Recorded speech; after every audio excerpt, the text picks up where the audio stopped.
the House of Representatives on Tuesday.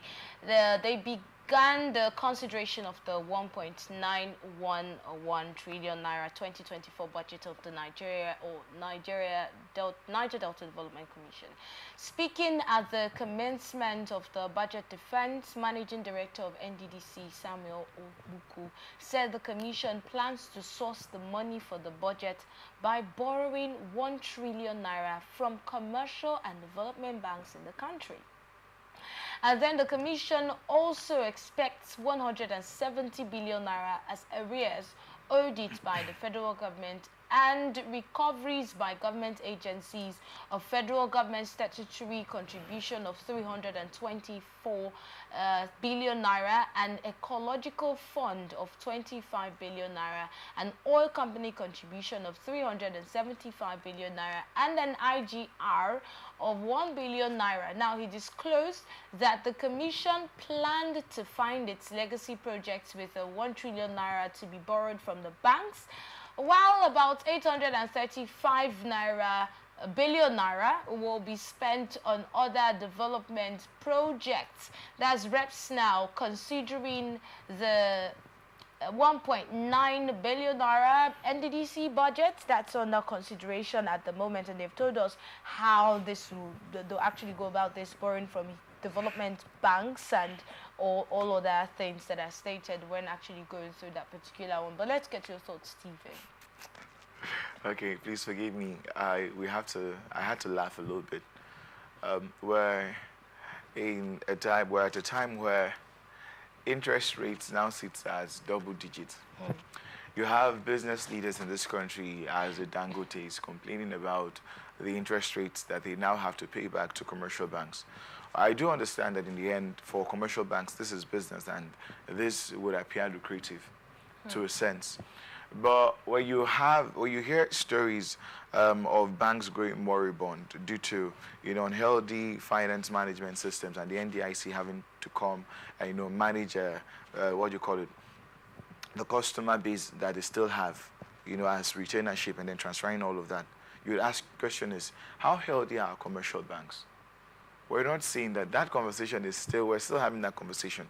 For some of us that, by the grace of God, are looking at the papers we've seen, it is hard. I understand that the banks will be a little bit willing, because obviously we would have to remember that government is a big spender and the NDDC is an agency of government. So this would look lucrative on the banking side. But on the aspect of government having to repay back a double-digit interest loan, you're taking a trillion naira. They should come. I do pray and adding hope to the loans that we already have. To the loans that they already have, and this is actually, thankfully, this is within us here. But I do hope and ask, I rather pray, can't institutions or agencies such as the Afrexim Bank come into this? Because you want to develop the Niger Delta. Let's also not forget that the Niger Delta and the NDDC had a roadmap for Niger Delta development of about 30 years, where they missed that roadmap. All the goals are itemized. So right now we've seen the NDDC becoming more of just give them contract for roads, street lightnings, and a few things here and there. Those contracts I worry. My worry is that I strongly believe, I feel that the ideals, or rather the vision upon which the Niger Delta was founded in 2000, to a good extent, has been lost on us. We've not seen the result. So this is the same NDDC that you had the members of the National Assembly almost indicting for fraudulent acts when it comes to financial mismanagement and all of that. And now you're still going back to the same national. I pray to members of the floor, this is that one time where I do pray it's not just politics as usual, take a bow and go kind of scenario. They should be intentional about how they scrutinize the Samuel Obuku-led management of the NDDC.